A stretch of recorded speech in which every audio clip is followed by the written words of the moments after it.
Sometimes we hold on things that make us think we're great. Faces gone down in a river. The current seems to push us through. Faces down in a river. The current seems to push us through. Faces going down in a river. The current seems to push us through. With faces down in a river. The current seems to push us through. Just faces down in a river. The current seems to push us through. Faces down in a river.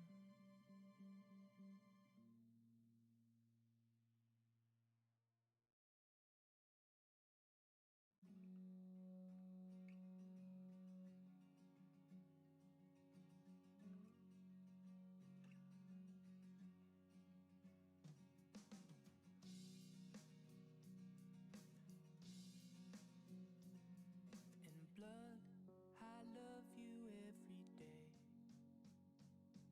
I feel I need you in this way.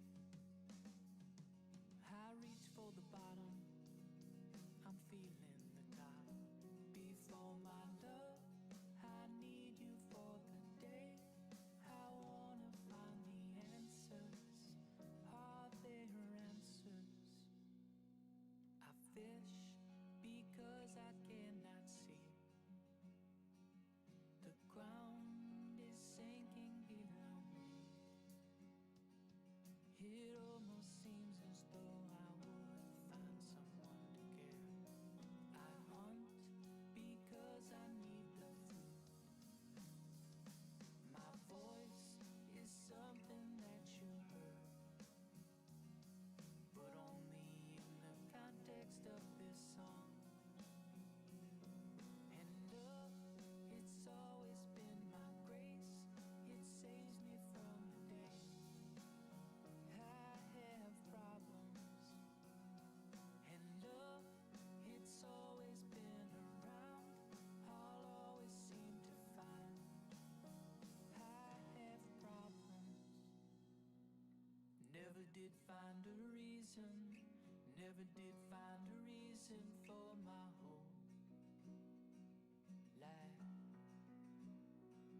And never did find a reason. Never did find a reason for my whole life. And no, it's not fair. No, it's not fair. No one cares about you anyways. About you anyways. And no, it's not fair. And no, it's not fair. No one cares about you anyways. About you anyways. And no, it's not fair. No, it's not fair. No one cares about you anyways. About you anyways. And no, it's not fair. And no, it's not fair. No one cares about you anyways. About you anyways. And it's not fair.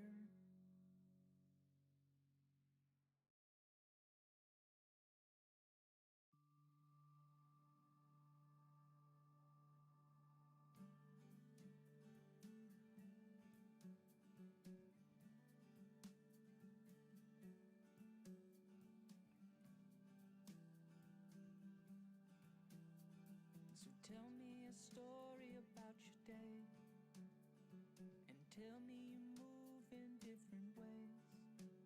I'm sorry. There's got to be another way. It's happening more than when we pray.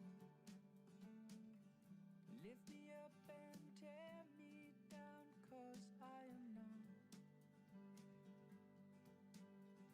There's a little bit of me inside of you. The humor's gone for maybe two. With that I'm sorry.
here, so we'll have to wait till we get back home for that.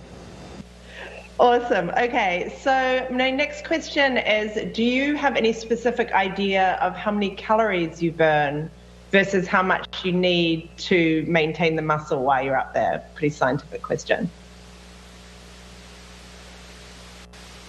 Yeah, we got an incredible staff back in Houston, and then for the other crew members around the world that really monitor our intake and then how much we're burning every day with our workouts. I don't have the exact number that we're burning, but I know the target I'm supposed to hit on the intake every day is about 2,400 calories. So that to me sometimes is hard to do, but I know we're burning about that many calories. I don't have the data on that. I know our folks on the ground probably do, but our workouts are very hard every day, about 2 hours a day, an hour of cardio and then an hour of resistive exercises for our weightlifting, and that I think balances out to about 2,400 calories. And we know that because we do have a weighing system up here, a mass measurement system that we do once a month, and you can tell if you're losing or gaining weight. And most of us up here, and for me this time, I'm staying nice and steady every month we've done it so far. So I think the intake and the outtake are about the same. What's the most challenging? Is it, do you tend to lose weight more quickly or gain weight more quickly when you're there? What's the challenge? Typically you would definitely lose weight up here, just because in general you don't drink as much and you don't eat as much unless you're kind of, I won't say forced to, but on a strict protocol and regimen, and why you're doing it. So for me, on my last flight, they had me targeted to get 3,000 calories a day, and I couldn't get there. I just honestly couldn't do it. It was too much. And so I kind of settled out around 23 to 2,500 on my last flight, just because I was pushing to get to that. And by doing that, I showed no weight loss. On my very first flight, which was only a couple weeks long, I lost about 10 pounds, so that was not good, but it was a short duration. It's not as critical as for these long duration missions. So, over time, our doctors and scientists on the ground have really learned a really nice protocol in order to keep our weight up and our nutrition up. And all that does is it helps our bone density and our bone mass, along with our strength, maintaining that. So it's very critical that we do it, especially for these long duration flights. So follow-up question, with all that caloric intake, do you enjoy your meals, or are you more just kind of eating because you have to? No, I think we all enjoy eating, and our bodies are just used to it now. I would say the first week or so, yeah, you're kind of forcing it because you need to get those calories going. But once you get in a rhythm and a routine like most people do, then it's kind of hard to break. Does your hunger clock get messed up because of the lack of a firm day-night structure? Actually, we're on a pretty good day-night structure. Now, we don't have windows everywhere where you can look out and see if it's light out or dark out. But we usually get up, generally we're on Greenwich Mean Time, and so we get up around 6 a.m. every day and go to bed about 10 p.m. every day. And so your meals are usually, around 6:30, 7 a.m. for breakfast. We're scheduled for lunch, and it just depends on the day, but anywhere from 12 to 2 p.m. your lunch will be scheduled in there. And then we'll eat usually about 7:30 p.m. for dinner, and snacks in between whenever you want. And most of us I have to have snacks in between breakfast and lunch and dinner in order to get my calorie count correct every day. Awesome. Okay, so I'm going to go in and talk a little bit about exercise. Is there something you do in space, like an exercise you do up there that you just could never pull off back down on Earth? Well, yeah, because the machine that we work out on is a floating machine. I'll call it that. It's an isolation system, so it's actually floating while you're working out. The stationary bike, I'll call it stationary, but it's not stationary. It moves as well because it's floating while you're riding on it. So those are things you definitely can't do back on Earth. The bike is really interesting because it's actually a great ab workout, just keeping yourself on the bike for one, and then once you're working the protocols, you're getting a great workout in and keeping your cardiovascular health intact. How often do you go outside the station? Do you go outside the station, correct? Yeah, some of us get a chance to go do spacewalks. I think that's what you're talking about. myself and Thomas Pasquier, a French astronaut, we went out 3 times in June to do spacewalks to install new solar arrays. And that was really neat to be a part of that huge program that a lot of people have been working for many years to make that happen. Actually, next week, 2 of our colleagues, Mark Vanda High and Aki Hoshide, are going to go outside to set up the stage for the next solar arrays that are going to come up in about a year. So they're going to go do a spacewalk next Tuesday. So hopefully you can follow that.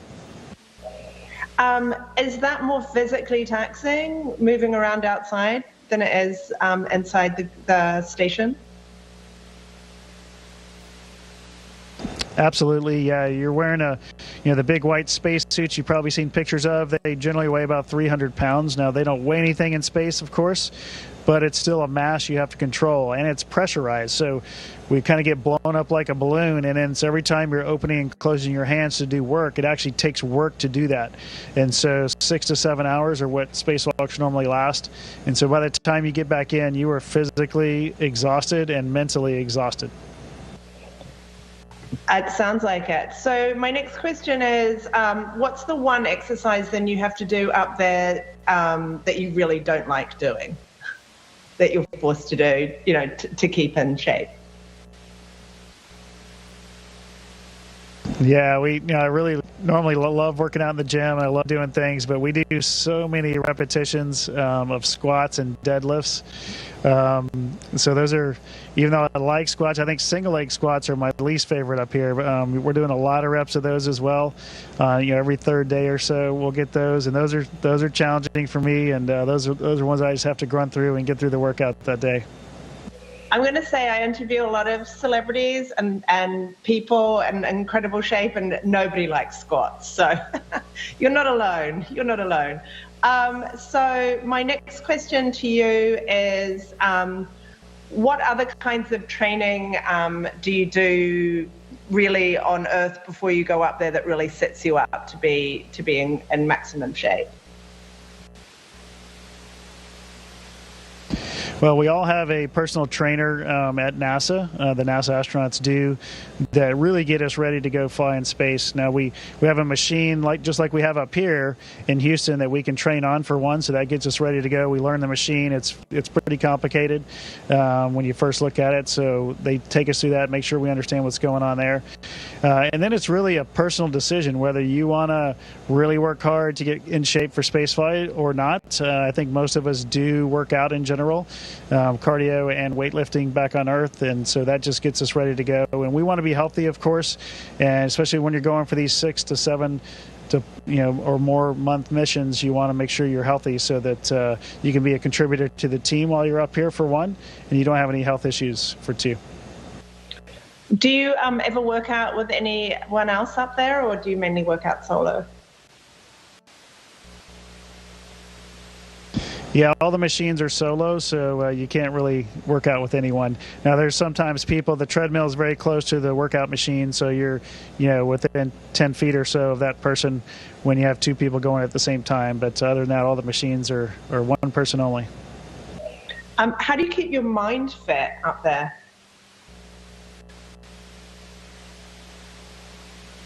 We have a lot of ways to do that, and everybody can probably answer it differently. So in our downtime, people do different things. A lot of us like taking pictures of Earth, so we have some pretty incredible cameras up here and some great windows to look out of to see our incredible planet. And just make sure that's become a hobby of mine, is taking pictures. So that's been really neat to kind of just step away a little bit. People also read, can watch TV shows, movies, and things like that. We have one live TV channel that can be streamed up here. So I'm a big sports fan, so typically on the weekends I'll want to watch some sports. So we'll ask Mission Control to send up whatever game happens to be on to enjoy. Fantastic. Did you guys all watch the Olympics together? We watched a lot of Olympics. Yeah, we had that streaming the entire 2 weeks, I think, and that was pretty special, honestly, to be up here, especially with so many different nationalities represented up here. And saw it, but we actually did a Space Olympic about a week ago. It's pretty funny to see some of the events that we created, and they kind of mimic some of the events on Earth.